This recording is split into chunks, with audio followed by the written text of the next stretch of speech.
Welcome to American Spoken English, English Conversation Channel. The Umbrella Man, a funny story by ROALD DAHL. I'm going to tell you about a funny thing that happened to my mother and me yesterday evening. I am 12 years old and I'm a girl. My mother is 34, but I'm nearly as tall as her already. Yesterday afternoon, my mother took me up to London to see the dentist. He found one hole. It was in a back tooth, and he filled it without hurting me too much. After that, we went to a cafe. I had a banana split, and my mother had a cup of coffee. By the time we got up to leave, it was about 6 o'clock. When we came out of the cafe, it had started to rain. "We must get a taxi," my mother said. We were wearing ordinary hats and coats, and it was raining quite hard. "Why don't we go back into the cafe and wait for it to stop?" I said. I wanted another of those banana splits. They were gorgeous. "It isn't going to stop," my mother said. "We must get home." We stood on the pavement in the rain, looking for a taxi. Lots of them came by, but they all had passengers inside them. "I wish we had a car with a chauffeur," my mother said. Just then, a man came up to us. He was a small man, and he was pretty old, probably 70 or more. He raised his hat politely and said to my mother, "Excuse me, I do hope you will excuse me." He had a fine white moustache and bushy white eyebrows and a wrinkly pink face. He was sheltering under an umbrella, which he held high over his head. "Yes?" my mother said, very cool and distant. "I wonder if I could ask a small favour of you," he said. "It is only a very small favour." I saw my mother looking at him suspiciously. She is a suspicious person, my mother. She is especially suspicious of two things: strange men and boiled eggs. When she cuts the top off a boiled egg, she pokes around inside it with her spoon, as though expecting to find a mouse or something. With strange men, she has a golden rule which says, "The nicer the man seems to be, the more suspicious you must become." This little old man was particularly nice. He was polite. He was well-spoken. He was well-dressed. He was a real gentleman. The reason I knew he was a gentleman was because of his shoes. "You can always spot a gentleman by the shoes he wears," was another of my mother's favourite sayings. This man had beautiful brown shoes. "The truth of the matter is," the little man was saying, "I've got myself into a bit of a scrape. I need some help. Not bring down much, I assure you. It's almost nothing, in fact, but I do need it. You see, madam, old people like me often become terribly forgetful." My mother's chin was up, and she was staring down at him along the full length of her nose. It was a fearsome thing, this frosty-nosed stare of my mother's. Most people go to pieces completely when she gives it to them. I once saw my own head mistress begin to stammer and simper like an idiot when my mother gave her a really foul frosty-noser. But the little man on the pavement, with the umbrella over his head, didn't bat an eyelid. He gave a gentle smile and said, "I beg you to believe, madam, that I am not in the habit of stopping ladies in the street and telling them my troubles." "I should hope not," my mother said. I felt quite embarrassed by my mother's sharpness. I wanted to say to her, "Oh, Mummy, for heaven's sake! He's a very, very old man, and he's sweet and polite, and he's in some sort of trouble, so don't be so beastly to him." But I didn't say anything. The little man shifted his umbrella from one hand to the other. "I've never forgotten it before," he said. "You've never forgotten what?" my mother asked sternly. "My wallet," he said. "I must have left it in my other jacket. Isn't that the silliest thing to do?" "Are you asking me to give you money?" my mother said. "Oh, good gracious me, no!" he cried. "Heaven forbid I should ever do that." "Then what are you asking?" my mother said. "Do hurry up. We're getting soaked to the skin here." "I know you are," he said.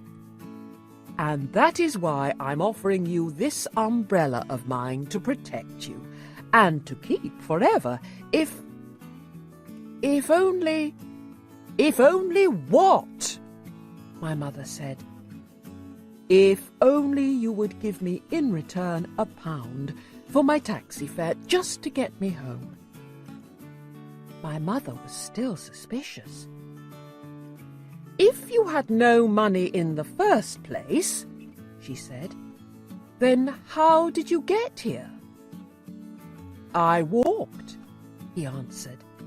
"Every day I go for a lovely long walk, and then I summon a taxi to take me home. I do it every day of the year." "Why don't you walk home now?" my mother asked. "Oh, I wish I could," he said. "I do wish I could, but I don't think I could manage it on these silly old legs of mine. I've gone too far already." My mother stood there chewing her lower lip. She was beginning to melt a bit, I could see that. And the idea of getting an umbrella to shelter under must have tempted her a good deal. "It's a lovely umbrella," the little man said. "So I've noticed," my mother said. "It's silk," he said. "I can see that." "Then why don't you take it, madam?" he said. "It cost me over £20, I promise you, but that's of no importance so long as I can get home and rest these old legs of mine." I saw my mother's hand feeling for the clasp of her purse. She saw me watching her. I was giving her one of my own frosty-nosed looks this time, and she knew exactly what I was telling her. "Now listen, Mummy," I was telling her. "You simply mustn't take advantage of a tired old man in this way. It's a rotten thing to do." My mother paused and looked back at me. Then she said to the little man, "I don't think it's quite right that I should take an umbrella from you worth £20. I think I'd better just give you the taxi fare and be done with it." "No, no, no," he cried. "It's out of the question. I wouldn't dream of it, not in a million years. I would never accept money from you like that. Take the umbrella, dear lady, and keep the rain off your shoulders." My mother gave me a triumphant sideways look. "There you are," she was telling me. "You're wrong. He wants me to have it." She fished into her purse and took out a £1 note. She held it out to the little man. He took it and handed her the umbrella.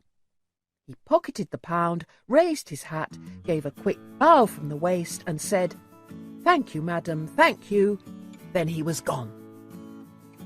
"Come under here and keep dry, my mother's darling," my mother said. "Aren't we lucky? I've never had a silk umbrella before. I couldn't afford it." "Why were you so horrid to him in the beginning?" I asked. "I wanted to satisfy myself he wasn't a trickster," she said. "And I did. He was a gentleman. I'm very pleased I was able to help him." "Yes, Mummy," I said. "A real gentleman," she went on. "Wealthy, too. Otherwise he wouldn't have had a silk umbrella. I shouldn't be surprised if he isn't a titled person. Sir Harry Goldsworthy, or something like that." "Yes, Mummy." "This will be a good lesson to you," she went on. "Never rush things. Always take your time when you're summing someone up. They never make mistakes." "There he goes," I said. "Look." "Where?" "Over there. He's crossing the street." "Goodness, Mummy, what a hurry he's in." We watched the little man as he dodged nimbly in and out of the traffic. When he reached the other side of the street, he turned left, walking very fast. "He doesn't look very tired to me, does he to you, Mummy?" My mother didn't answer. "He doesn't look as though he's trying to get a taxi either," I said. My mother was standing very still and stiff, staring across the street at the little man. We could see him clearly. He was in a terrific hurry. He was bustling along the pavement, sidestepping the other pedestrians and swinging his arms like a soldier on the march. "He's up to something," my mother said, stony-faced. "But what?" "I don't know," my mother snapped, "but I'm going to find out. Come with me." She took my arm and we crossed the street together. Then we turned left. "Can you see him?" my mother asked. "Yes, there he is. He's turning right down the next street." We came to the corner and turned right. The little man was about 20 yards ahead of us. He was scuttling along like a rabbit, and we had to walk very fast to keep up with him. The rain was pelting down harder than ever now, and I could see it dripping from the brim of his hat onto his shoulders. But we were snug and dry under our lovely big silk umbrella. "What is he up to?" my mother said. "What if he turns round and sees us?"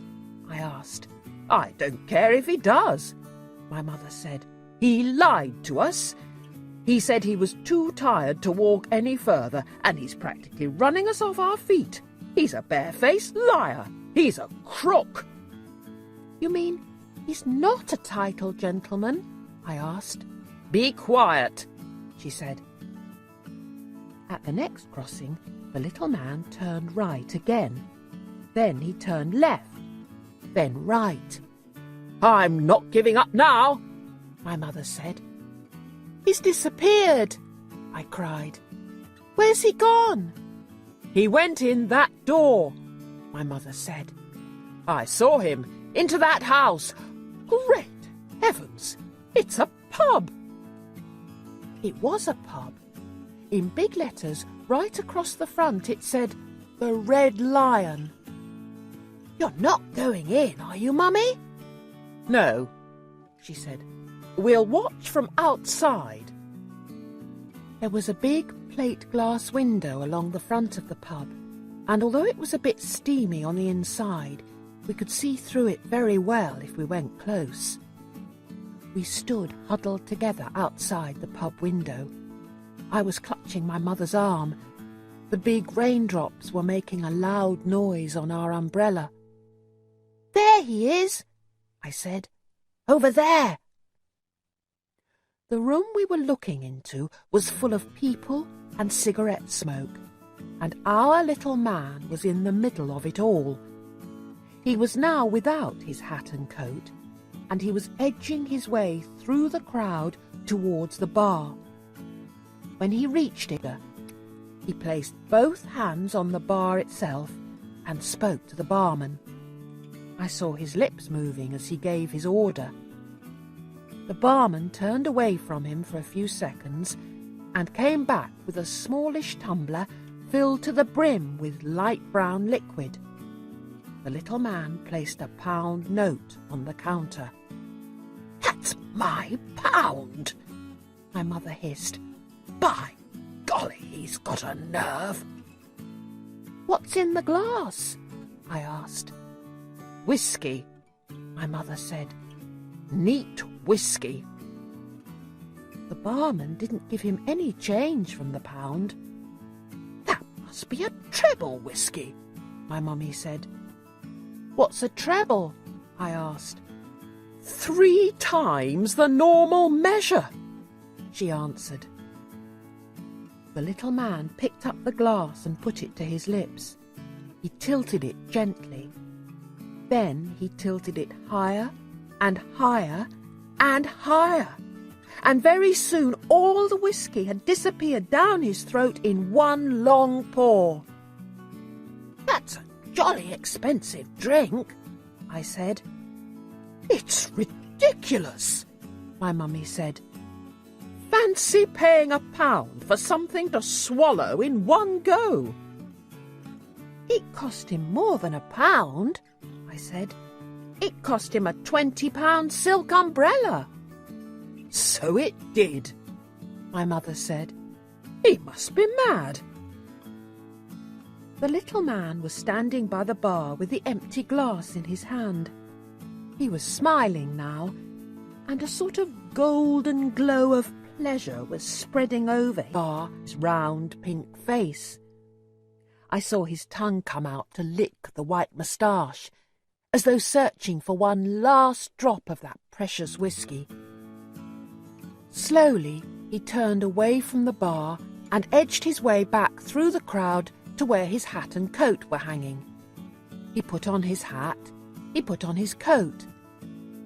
Then, in a manner so superbly cool and casual that you hardly noticed anything at all, he lifted from the coat rack one of the many wet umbrellas hanging there, and off he went. "Did you see that?" my mother shrieked. "Did you see?" "He did." "Shh," I whispered. "He's coming out." We lowered our umbrella to hide our faces and peered out from under it. Out he came, but he never looked in our direction. He opened his new umbrella over his head and scurried off down the road the way he had come. "So that's his little game," my mother said. "Neat," I said. "Super." We followed him back to the main street where we had first met him, and we watched him as he proceeded with no trouble at all to exchange his new umbrella for another £1 note. This time it was with a tall, thin fellow who didn't even have a coat or hat. And as soon as the transaction was completed, our little man trotted off down the street and was lost in the crowd. But this time he went in the opposite direction. "You see how clever he is," my mother said. "He never goes to the same pub twice." "He could go on doing this all night," I said. "Yes," my mother said, "of course. But I'll bet he prays like mad for rainy days."